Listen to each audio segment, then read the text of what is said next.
आओ बच्चों ਆਪਾਂ ਅੱਜ ਪੰਜਾਬੀ ਸਟੋਰੀ ਪੜ੍ਹਦੇ ਹਾਂ। Come on children we read Punjabi story today. This is a story for 7-8 year old children. 7-8 ਸਾਲ ਦੇ ਬੱਚੇ ਇਹ ਸਟੋਰੀ ਪੜ੍ਹ ਸਕਦੇ ਨੇ। ਸਾਡੇ ਕੋਲ ਇੱਕ ਸਟੂਡੈਂਟ ਹੈ ਤੇ ਉਹ ਸਟੋਰੀ ਪੜ੍ਹੇਗਾ। ਹਾਂਜੀ ਸ਼ੁਰੂ ਕਰੋ ਸਟਾਰਟ। ਇੱਕ ਵਾਰ ਇੱਕ ਕਿਸਾਨ ਨੂੰ ਜੰਗਲ ਵਿੱਚ ਇੱਕ ਜ਼ਖਮੀ ਮੁਰਗੀ ਮਿਲੀ। ਉਹ ਉਸ ਨੂੰ ਘਰ ਲੈ ਆਇਆ ਅਤੇ ਉਸ ਦੀ ਸੇਵਾ ਕੀਤੀ। ਠੀਕ ਹੋਣ ਤੋਂ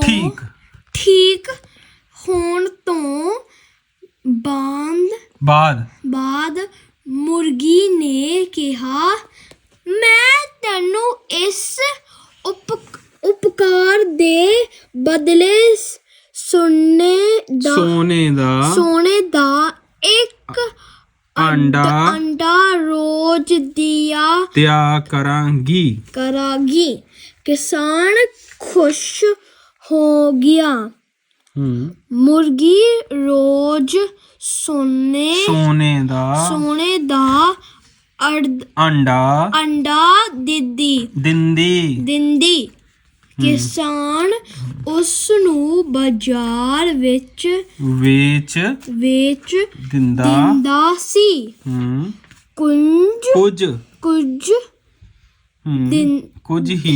ਕੁਝ ਹੀ ਦਿਨਾਂ ਵਿੱਚ ਕਿਸਾਨ ਕੋਲ ਧਨ ਦਾ ਢੇਰ ਲੱਗ ਗਿਆ। ਉਸਨੇ ਇੱਕ ਆਲੀਸ਼ਾਨ ਮਕਾਨ ਬਣਾਇਆ। ਉਹ ਆਪਣੀ ਪਤਨੀ ਅਤੇ ਬੱਚਿਆਂ ਦੇ ਨਾਲ ਖੁਸ਼ੀ ਨਾਲ ਰਹਿਣ ਲੱਗਾ।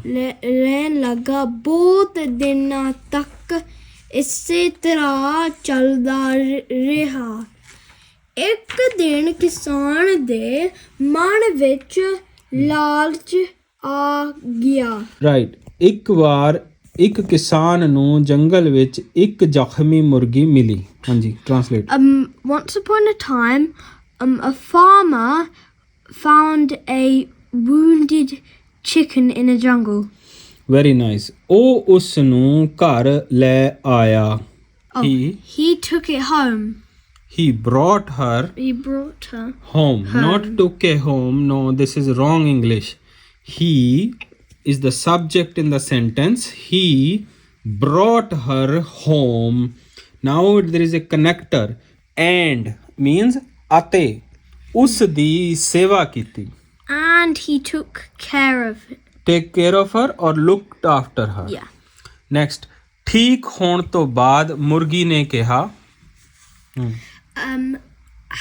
As you say. After getting better, she said, ਮੈਂ ਤੈਨੂੰ ਰੋਜ਼ ਇੱਕ ਸੋਨੇ ਦਾ ਅੰਡਾ ਦਿਆਂਗੀ।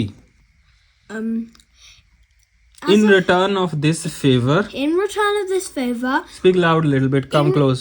In return of this favor, I will give you one golden egg every day.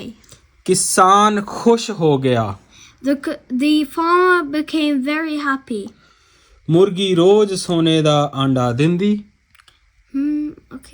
Chicken lay golden egg every day.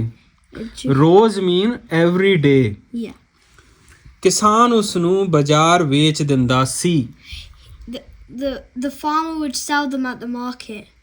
ਕੁਝ ਹੀ ਦਿਨਾਂ ਵਿੱਚ ਕਿਸਾਨ ਕੋਲ ਧਨ ਦਾ ਢੇਰ ਲੱਗ ਗਿਆ। ਧਨ means money. ਢੇਰ mean a lot of money. ਕੁਝ means few. In a few days he would get a lot of money. Very nice. ਉਸਨੇ ਇੱਕ ਆਲੀਸ਼ਾਨ ਮਕਾਨ ਬਣਾਇਆ। ਆਲੀਸ਼ਾਨ mean like a palace. Yeah. ਮਕਾਨ means ਘਰ, house. And he would make a very beautiful house. ਉਹ ਆਪਣੀ ਪਤਨੀ ਅਤੇ ਬੱਚਿਆਂ ਦੇ ਨਾਲ ਖੁਸ਼ੀ ਰਹਿਣ ਲੱਗਾ। And his wife and children would also become very happy. ਬਹੁਤ ਦਿਨਾਂ ਤੱਕ ਇਸੇ ਤਰ੍ਹਾਂ ਚੱਲਦਾ ਰਿਹਾ। It carried on like this for few days. It carried on like this for a few days. ਇੱਕ ਦਿਨ ਕਿਸਾਨ ਦੇ ਮਨ ਵਿੱਚ ਲਾਲਚ ਆ ਗਿਆ. One day, One day, the farmer became very greedy. now what will be the greed? What will be the lalach? ਕੀ ਹੋਇਆ? That you will find out in the next video. ਉਹ ਤੁਹਾਨੂੰ ਅਸੀਂ ਅਗਲੀ ਵੀਡੀਓ 'ਚ ਦੱਸਾਂਗੇ.